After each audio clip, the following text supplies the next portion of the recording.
Saat COVID-19 melanda masyarakat dunia, nyaris seluruh lapisan masyarakat terkena dampaknya.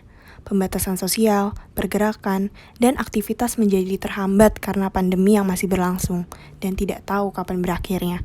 Penurunan daya beli masyarakat, pengurangan pekerja, jatuhnya usaha, dan keadaan ekonomi yang tidak stabil menimbulkan banyak masalah.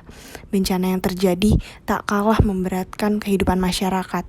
Namun di saat seperti ini, ada banyak orang yang berharap dan terus berusaha untuk meningkatkan perekonomiannya dengan berani mengambil resiko dan sikap pantang menyerah yang sungguh hebat.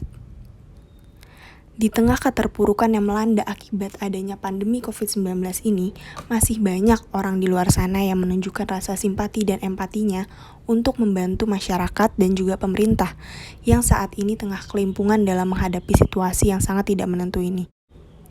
Rasa peduli lewat kisah inspiratif dapat menghangatkan hati, menumbuhkan harapan dan semangat di tengah situasi yang sedang tidak baik-baik saja.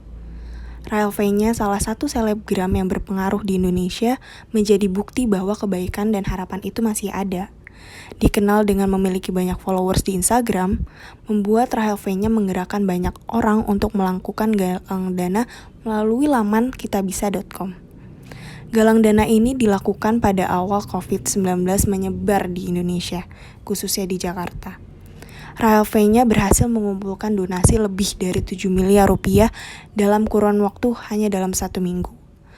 Proses donasi yang digalang oleh Rahel V-nya itu sendiri dimulai sejak tanggal 18 Maret 2020.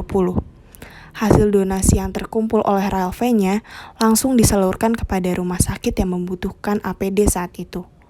Rahel V-nya yang menyalurkan dana sebesar 2 miliar rupiah kepada PMI yang diterima langsung oleh Ketua Umum PMI itu sendiri, yaitu Bapak Yusuf Kalla pada hari Senin 23 Maret 2020. Bantuan dari Rahel V-nya disalurkan melalui jaringan PMI kepada masyarakat di 34 provinsi di Indonesia. Bagian logistik dan tenaga kerja mereka siap untuk mencegah penyebaran COVID-19 di Indonesia dan mengharapkan pandemi ini segera berakhir. Rachel V-nya menunjukkan sikap simpatinya dengan mengajukan ajakan melawan virus corona dengan menyumbangkan rezeki dengan tema Tolong Menolong Lawan COVID-19. Pandemi belum juga usai, tetapi masyarakat yang berada di NTT harus mengalami bencana banjir bandang dan tanah longsor. Hal itu kembali menggerakkan hati seorang Rahel V-nya untuk membantu korban yang terkena dampak dari adanya bencana tersebut. Aksi galang dana kembali dikerahkan oleh Rahel V-nya yang dimulai pada tanggal 5 April 2021 melalui laman kitabisa.com. Dalam 1 hari, dana yang terkumpul sudah mencapai 1 miliar rupiah dan itu melebihi target yang dibuat oleh Rahel V-nya sendiri. Hal tersebut sebagai bukti bahwa masih banyak orang baik dengan sukarela membantu para korban yang terkena dampak dari adanya bencana ini.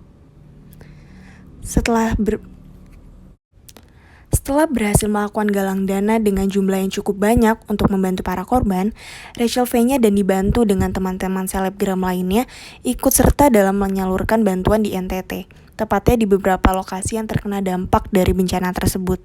Rachel V-nya bersama teman-teman yang lain tulus dan semangat membantu warga terlebih saat mereka menaiki perahu karet dan menyusuri setiap daerah untuk memberikan bantuan. Tak lupa mereka juga melakukan interaksi dengan baik kepada masyarakat dan memberikan semangat kepada masyarakat untuk kuat dalam menghadapi masalah yang ada. Rachel V-nya sebagai bukti bahwa popularitas dapat membawa dampak positif bagi orang lain.